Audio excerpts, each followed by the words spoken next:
Today I'm going to talk about my Nintendo handheld collection, kind of how it started, how I wound up with all these, a little bit about collecting on the way, a little bit about the evolution of the handheld.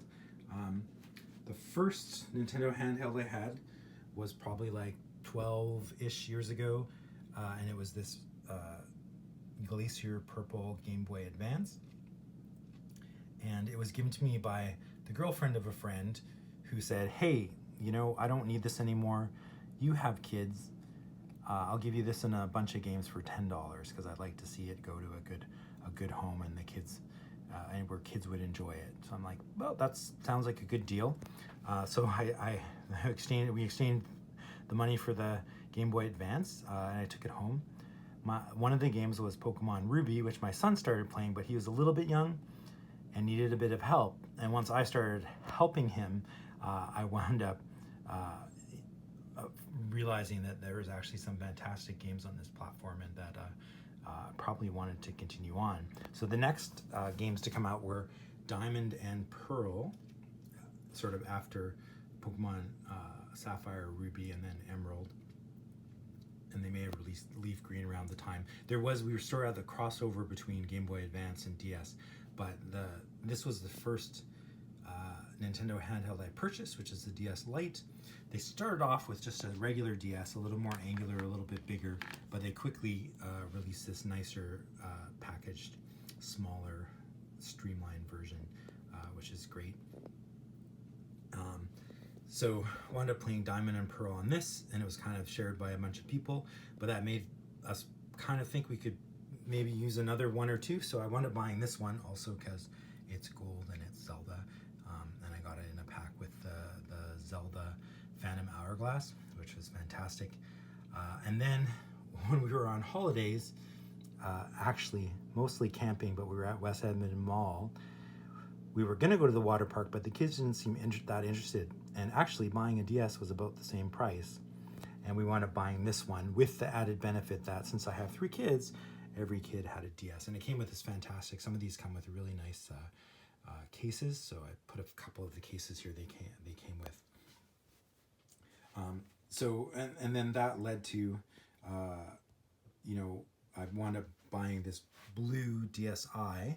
So the DSi was sort of iteration on the DS Lite, but maybe I think it had the processor was 2 times as fast, and it had a camera as well. They were sort of trying to be a little bit like a smartphone. I mean, I think it also came with a browser, and if you wanted to run that on the original DS, you needed to get a cartridge and on the DS Lite you need to get a cartridge and a Game Boy Advance cartridge that would increase your memory. But this one could run the browser just not very well, but it had a browser that was built in, and so it was a little bit interesting.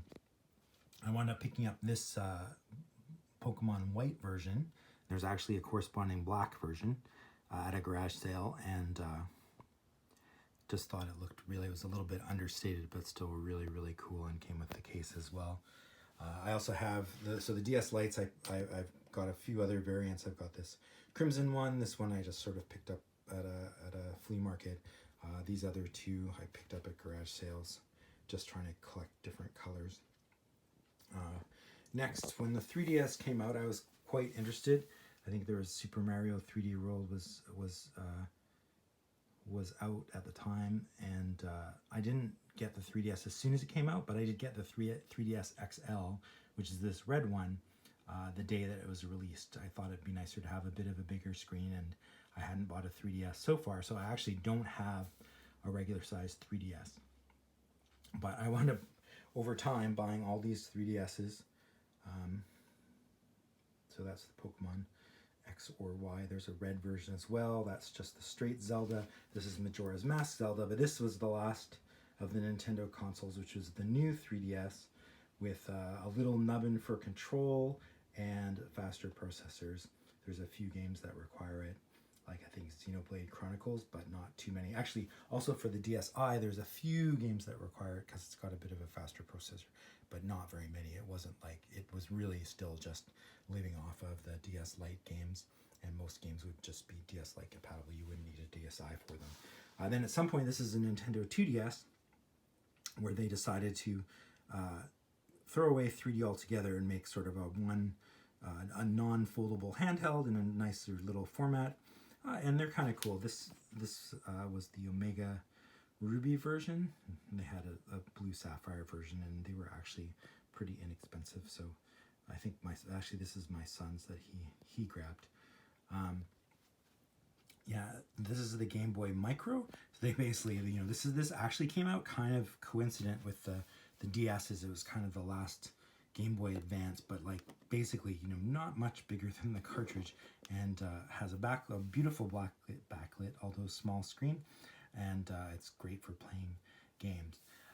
And then moving on, I sort of went backwards in time as well. So I think I have a video where I pieced together this regular Game Boy that started it all. I picked up the pieces or parts at a garage sales as I went around, and these all kind of picked them up at garage sales. I think the gold Pokemon one was at a flea market, and this one was on Craigslist by my son.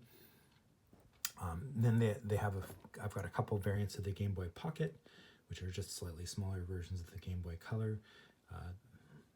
And they're kind of cool. And again, you can see actually Nintendo started with color variants right away. I think there was maybe one variant of the Game Boy, but there's a lot more of the in the Game Boy Color. There's lots of different colors, and then the translucent as well, which is cool. So I think that's called Atomic Purple. They had good names for them as well. And then you move on to, there's the Game Boy Advance to start all. These are the Game Boy Advance SPs.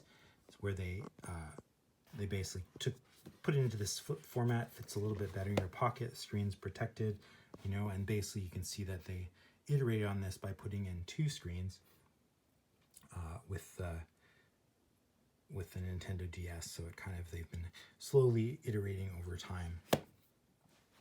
And there's also the one thing about the initial Game Boy Advance, there was no backlighting. So you need to be in good light to play them, which I noticed right away. It's not quite as good, and whereas all of these are backlit, and in fact they have a better backlit on a couple of them. The AGS 101 model, which this black one is, and this one is, and I have a video that actually kind of near the end of repairing an AGS 101, you can see the difference between the two things. So, and then finally, the Virtual Boy is also considered a portable. At least it's not really handheld, but you can take it places. It's not a console. So I have that as well. And mostly, I'm maybe missing a few variants, but this is a fairly, I can play almost any previous Nintendo cartridge on something or other. These Game Boy Advances are actually really great for playing Game Boy Color games because they're backlit. Again, none of these were backlit, and the Game Boy was black and white. The Game Boy Color had some colors, but you didn't really get good colors till the Game Boy Advance, and then you have backlit with the Game Boy Advance SP, and then you have two screens with the DS, and then two screens in 3D with the 3DS, and that's kind of how they've evolved over time. When the Virtual Boy was a bit of a failure, a big flop, people got headaches.